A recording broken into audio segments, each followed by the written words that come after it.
Eh bien salut tout le monde, c'est Nargas04. Alors est-ce que vous allez bien? Donc moi ça va très bien. Donc aujourd'hui je fais cette petite vidéo, c'est un tuto. Je vais vous expliquer pour ceux qui ne savent pas encore comment changer le canon de précision de votre MK, de votre CM16 Raider, M4 Katana, enfin tous les styles de M4 c'est pratiquement la même chose. En l'occurrence ça va être sur une GR4. Je vais vous montrer comment changer ce camp de précision.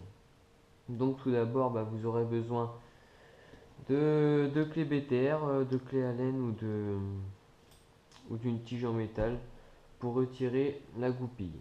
Donc on passe tout de suite à la réplique. Donc la réplique, comme je l'ai dit, c'est une GR4 S Mini CQB. Bon, je ne vais pas trop passer dans les détails, c'est du GG. Voilà. Donc tout d'abord, on enlève le chargeur. Ensuite, vous avez une goupille ici. Donc, vous prenez votre tige en métal, votre clé BTR ou autre chose pour pousser la goupille. Donc voilà. Donc pas la peine de forcer, hein. Là il est au bout, hein. Il se bloque pour, je sais pas, pour éviter de la perdre ou un truc du genre. Bon, c'est assez pratique. Donc ensuite, il suffit de séparer les deux morceaux. Donc on se retrouve sur un morceau où on a la gearbox, la batterie dans la crosse et puis le moteur. Et la gâchette, enfin, voilà. Voilà. Et dans l'autre partie, on a voilà, on a le bloc pop et le canon. Donc voilà, donc pour enlever le canon, c'est très simple. Vous avez juste à le tirer. Donc voilà. Et vous avez le bloc pop qui arrive avec le canon. Le canon de précision.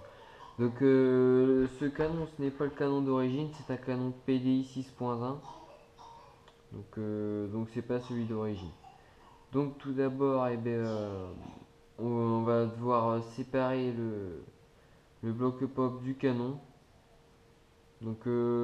Si c'est juste pour le nettoyer, vous n'avez pas vraiment besoin de séparer le bloc et le canon, hein. Mais si vous voulez changer, évidemment, vous allez devoir le, l'enlever. Donc vous avez un premier anneau vert ici. Donc celui-là, il faut l'enlever. Mais attention de ne pas le perdre parce qu'il va vous sauter dans les pattes au moment que vous allez l'enlever. Voilà. Donc on le met de côté. Ensuite, on peut séparer les deux morceaux. Donc là, on a un anneau à enlever. Ensuite, hop. Donc là, on a le. Ah, il est bloqué.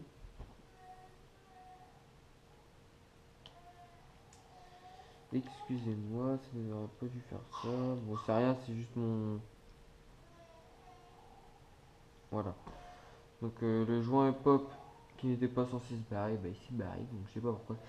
Donc voilà, vous avez votre joint pop. Donc là, votre canon il est enlevé. Après, vous avez juste à changer votre canon. Donc par contre, là, va falloir. Lorsque vous allez remettre votre canon, si vous faites pas attention, vous voyez, il y a un trou là dans votre canon.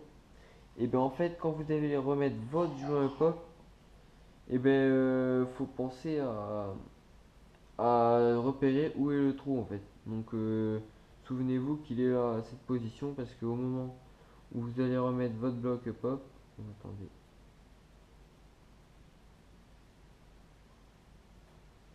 euh, voilà.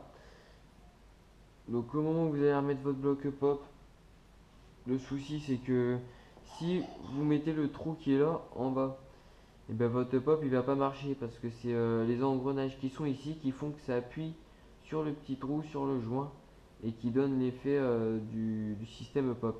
Donc s'il est en bas, votre pop est quasi nul, donc il ne sert à rien. Donc ce qu'il faut c'est le mettre en haut. Donc voilà, vous repérez où il est le trou. Ensuite, bah, vous, vous le remettez dedans. Vous allez bien jusqu'au bout, voilà. Donc arrivé au bout, vous avez deux crans. Donc un de ce côté-là et un de l'autre côté. Donc ça c'est ce qui permet de bien bloquer en fait votre moitié d'anneau là pour plus que le système il bouge. Donc voilà, bon, là on va remettre la petite bague, je sais pas à quoi elle sert celle-là. Voilà, elle était là. Là vous remettez votre anneau. Voilà. Donc là votre pop il est mis, vous avez changé votre canon. Ensuite vous avez juste à faire glisser votre canon dans la partie du haut, enfin la partie de votre réplique du haut. Donc vous veillez bien à ce qu'il soit au bout, hein, parce que lorsque vous allez remettre votre gearbox, donc là, faites pas ça comme un bourrin, hein, parce que c'est jamais. Et là vous avez juste à appuyer sur la goupille. Et normalement si le chargeur il passe nickel, voilà, c'est que vous avez bien réussi. Donc voilà, je vous remercie d'avoir regardé cette vidéo. N'hésitez pas à partager la vidéo, à vous abonner, laissez un pouce vert et faites tourner au maximum. Donc voilà, donc je vous dis à la prochaine, salut!